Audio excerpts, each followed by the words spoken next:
National Stock Exchange of India has been actively involved with initiatives to educate the young generation of our country on the importance of financial management. One such initiative is NSE FinWiz that focuses on educating and advising the young workforce of the country on wealth management to enhance financial literacy and to empower them. Insurance is for protection and investment is for growth. Another program facilitated by NSE IPFT is NSE Financial Quest. This inter-school financial quiz contest goes an extra mile by educating the young students on fundamentals of finance. On the buzzer, what is this? It's the formula for the simple interest. Simple interest is the right answer. Under the NSE Financial Quest Base Camps banner, the program engages students around the year through workshops on various topics, projects, interactive videos and quizzes. DiCaprio is bouncing checks of Pan Am. Plus 75 on that one. Plus 75. To facilitate these two programs, NSE along with CNBC TV18 has travelled across the country to bridge the wide knowledge gap in terms of finance. In this episode of NSE FinWiz, we are all set to achieve our objectives once again by gauging young professionals in a new city. Hello and welcome to Season 4 of NSE FinWiz powered by CNBC TV18 and I'm your host Nithya Balakrishnan. Today my team and I are in the busy and bustling city of Mumbai in the corporate offices of India's largest cement company, a company that symbolizes strength, Ambuja Cements. Ambuja Cements, formerly known as Gujarat Ambuja Cements Limited, is one of India's biggest cement producing companies. Headquartered in Mumbai, the strength of the company lies in its people power. What makes Ambuja Cements different is the company's belief in the spirit of two words, I can, thereby encouraging its employees to take challenges and achieve them to their best. NSE FinWiz visited the corporate office of Ambuja Cements in Mumbai along with experts to gauge how the employees plan to accomplish their financial goals with the theme Dreams Come True. So looking to my career at what age I am, since I have my children also who are growing up, so I would be requiring money for their education as well as in short-term period. So that is very, very important to know, like what I would be requiring 5 years down the line or maybe 10 years down the line. So for the medium term, definitely my daughter who's going to grow up and for her entire education and things like that, I want to save. That is one medium term which I look at. And then for the long term, definitely the retirement planning. I want to see places all around the world. I want to be self-sufficient when I am old, and that is on my mind. Today we have two very special guests on the show. Hemant Rastagi, the CEO of Vice Invest Advisors, and Pankaj Matwal, Certified Financial Planner and Managing Director at Optima Money Managers Private Limited. Thank you so much, Hemant and Pankaj, for joining us on the show. We have a whole host of employees at Ambuja Cements eagerly waiting to pick your brains about financial planning and wealth creation. So without further ado, we're talking about a generation that's hungry to make money, at the same time hungry to live life to the fullest. We are talking about you only live once being something that every Indian has internalized. Given that, how important is it to start financial planning at an early age? Is any age the ideal age really? And how do you go about something as important as financial planning? So it is very important because if you're investing without planning, you never know whether you're on the right track or no. So planning comes before investment, and as far as age is concerned, whenever you start earning, even without completing your formal education, if you have pocket money which you feel that you can save even for your contingency, then also planning is required. Well, interestingly, the theme of this season is dreams come true. And before I pose a question to you, Hemant, let me quickly ask the audience by a show of hands, how many of us actually plan our finances every month and set aside X% of our salary towards savings? What is the kind of exposure we have to direct investment into the equity markets? Investment into mutual funds? Hemant, a quick understanding really, is this something that you see this trend when you talk to various other youngsters about investing, is this the trend that you see? And when you talk about planning and planning in terms of short-term, medium-term and long-term goals, is that something that Indians do as a force of habit, or is it just, X amount towards savings and then go from there? Well, I won't say that Indians do it as a habit. I think, but this is definitely a trend which has been growing. What we have definitely seen in the last few years, that people are realizing that they need to plan their investment. If you do not plan your investment, start investing, okay, it's like traveling without an itinerary. You don't know where you want to go. What it does for you is, you clearly know what are my goals. The second is brings in some sense of discipline. One of the reasons why what we're seeing in India, investors have not gone beyond fixed deposit, bonds and debenture is because they never had a clear goal, clear discipline in the investment approach. When you talk about financial planning, the moment you link all your investment to your goals, you commit something. That, okay, I'm going to invest every month so much money for this goal, and next goal, and the fourth goal. Absolutely. 50% of your investment success comes because you make a commitment of investing. So the financial planning, what it does, it gives direction to your money. It makes you commit to invest certain amount for a certain period. And this is what I think is the mantra for anyone who wants to build wealth or create reasonably big enough corpus to achieve any of their goals. Pankaj, Hemant mentioned that when it comes to investing, you're stuck in traditional options of maybe FDs, maximum debentures. You're looking at, your PPF being part of your salary structure. But if you were to look at new vehicles of parking your funds, or top 3-4 vehicles to park your funds, what would, according to you, they be? And when you also talk about the kind of exposure that one should have to each of this, for example, equity markets, real estate, gold, etc.? See, first thing, mainly there are 4 asset classes like equity, debt, real estate and commodity. So you should have exposure in all of these asset classes, but based on your goals again, based on the time horizon, objective of investment. When it comes to other asset allocation, mutual fund is the best vehicle which allows you to invest, to allocate your money in different asset classes which fits into your need. Mr. Sawant's dream is to own a house here in Mumbai, where the property rates, real estate rates, it's not a secret at all. About 2 crores is the corpus he wants to accumulate, and on a monthly basis can save about 25,000 rupees. Okay, you have a time horizon of, let's say, around 8 years. So if you're investing every month, your average investment period is going to be around 4 years. Because your first investment will have 8 years, the last one will have just 1 month. So clearly you need to keep this in mind. 4 years is not a time horizon where I can tell you to build a portfolio which is very, very risky. For example, 100% into equities out. You have to look at hybrid funds. Now there are hybrid funds of mutual funds, okay, which have varied kind of asset classes over there. There are some funds which invest in equity, arbitrage and debt. And there are some which invest in equity and arbitrage. The reason why I'm saying look at a hybrid fund is because while the aim is to build a reasonably big corpus, it is equally important to keep an eye on the objective, which is to buy a house, and you can't be taking too much of a risk.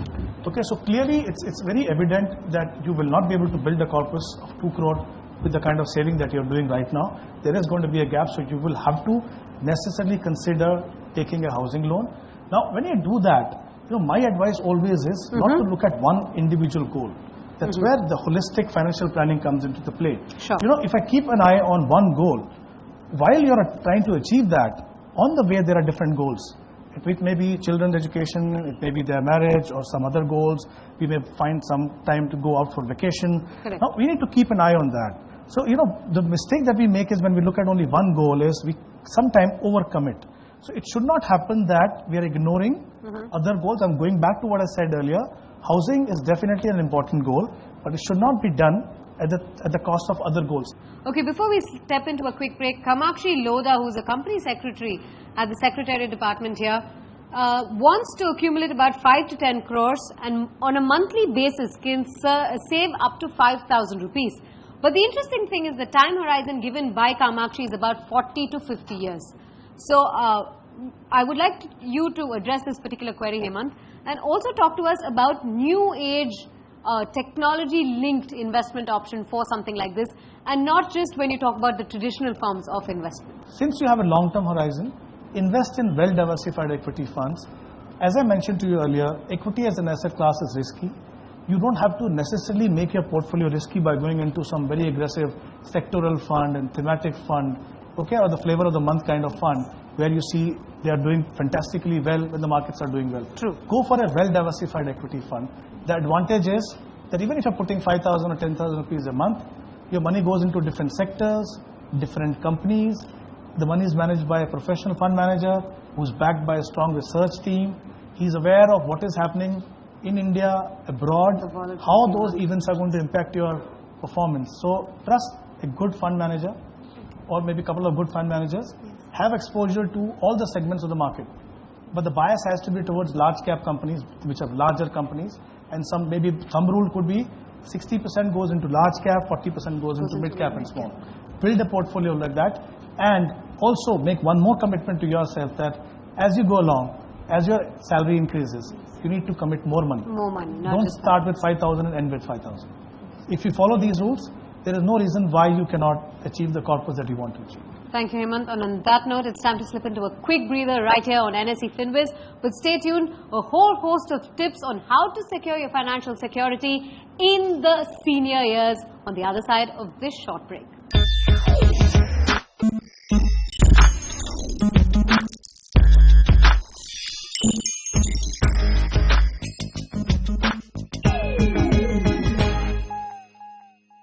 Welcome back. You've tuned into Season 4 of NSE FinWiz, and I'm in conversation with Hemant Rustagi and Pankaj Matpal here in the corporate office of Ambuja Cements in Mumbai. This segment, we're going to throw the spotlight on retirement planning. When to start, what to look out for when you talk about saving for the senior years. And of course, my first question to you, Hemant, if I can ask you, is there any right age to start planning for a retirement fund? And when you start off, are you looking at 10% of your salary, 15% of your salary? How much of a quantum is a good enough start? Well, retirement planning, when we talk about, is one of the most important goals for any investor, for anyone in life. But I think, unfortunately, it's also one of the goals which is generally ignored by people. For a simple reason that they can't make a sense of what they need to do for a retirement, which may be 35, 40 years away, or maybe 30 years away, depending on at what stage you start working. But the fact is that, when you talk about a long-term goal like retirement planning, the key factor is to start investing as early as possible. So it's never too early to actually start investing for retirement. But the thing is that not many people can actually work out how much money they will need. Rightly so. I mean, I don't think it's possible for anyone at the start of the career to know how much I will need. But the key factor is, rather than focusing too much on how much I need, the focus should be on starting that process. I think the important thing is to create a separate portfolio for each of your investment goals. Do not make a pool, and definitely do not make a pool where retirement planning is a part of that. In fact, Sanjay, who's the joint president in the finance department here, actually throws some light on the very same thing that you mentioned. Normally, we are a salaried class people, and we can make 8 to 9% return by investing our money in dates and maybe tax-free bonds, etc. How do we accumulate wealth by, let's say, making fast money, and we will be happy by making a return which is greater than 12% and tax efficient. So how do you suggest?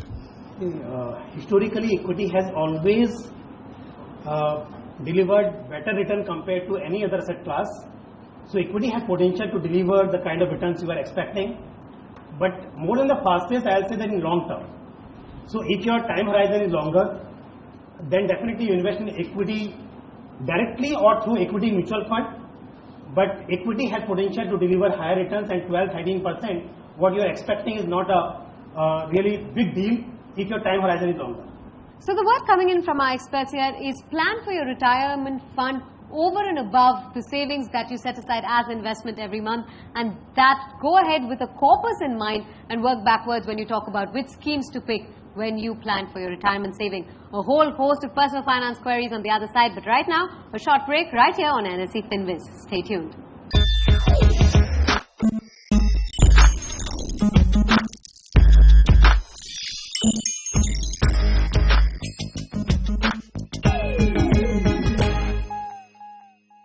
Welcome back. It's Personal Finance 101 with Hemant Rustagi and Pankaj Matpal here at Ambuja Cements.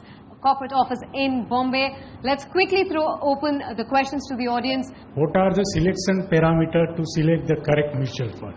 Is there an expense ratio, inception date? What are the actual return from that mutual fund?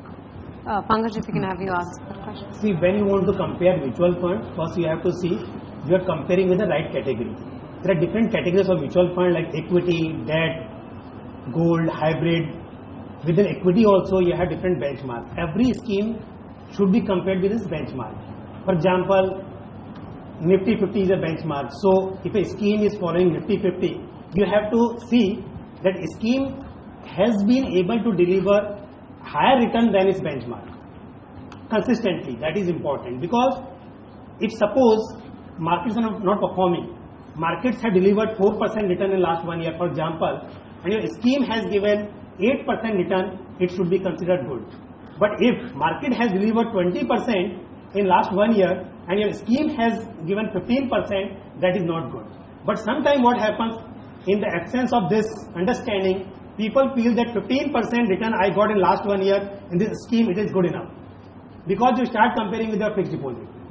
So when you compare mutual fund return, it should be compared with this benchmark. I have one question, that from the start of the program we are just talking about the equity, mutual fund, etc.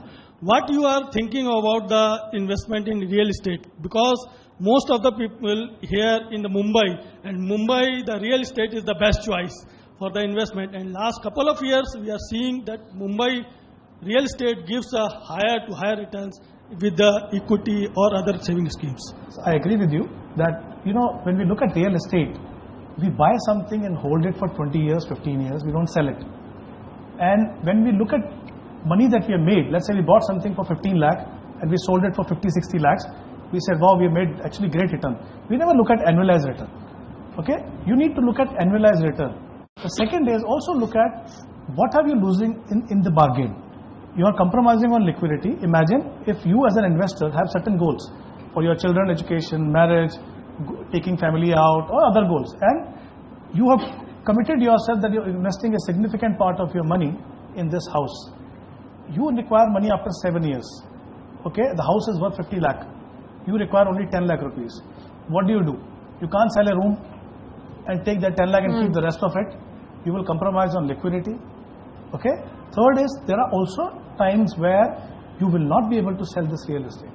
Okay, you may buy real estate into an area which you think today is a happening area, and tomorrow you have another area which has come up, and everybody is focusing on that, and there is no demand for the house that you have built for yourself. I think there are far too many risks of investing in real estate. And the thing is that because you look at absolute return or absolute amount, not even return, absolute amount that you have built, you get a sense of that you have made a lot of money. I tell you something, I'm not saying that you should go by and base your investment decision on this. There are mutual funds which started 18, 19 years ago. Correct. Okay, I won't name the fund. Started at 10 rupees. Today the NAV is crossed 400. Okay, now please compare XIRR of this and with the real estate. So when you talk about financial assets, there are many benefits. One, it gives you the potential of getting higher return. It gives you the flexibility of taking the money out when you want it, increase it, reduce it. Okay, so look at how much money have you made on an annualized basis. Never go by the actual final value that you are getting. The moment you do that, you will realize that even though you feel that you made a lot of money, the return may not be that great. So apples to oranges in this case. Absolutely. Thank you. Fair enough. And with that, we're absolutely timed out on this episode of NSE FinWiz. Hemant and Pankaj, thank you so much for speaking to us, throwing the spotlight really on effective retirement planning, and of course, a personal finance 101 with everybody here at Ambuja. And thanks so much for being part of the show. A huge round of applause, please, for our guests. I was more of a debt kind of person, so I would use less risk-free. I have sufficient career ahead of my life, so definitely looking at to equity and some instruments through mutual fund route or through direct monitoring. I am seriously looking at it, and also on the part of that retirement fund. So whatever portfolio I have built as of now, I will definitely have a re-look at it and with more aggressive approach. Overall, I will rate the program to be really informative, and there were sections where people were aware of but did not have much knowledge, and this session has given them a much knowledge and a light into many other portfolios that they could think, plan and invest. This week's contest question is, if you are invested in an equity fund for more than a year, you'll be exempted from. The options are long-term capital gains tax, short-term capital gains tax, or none of the above. Please send in your answers to fwq@network18online.com.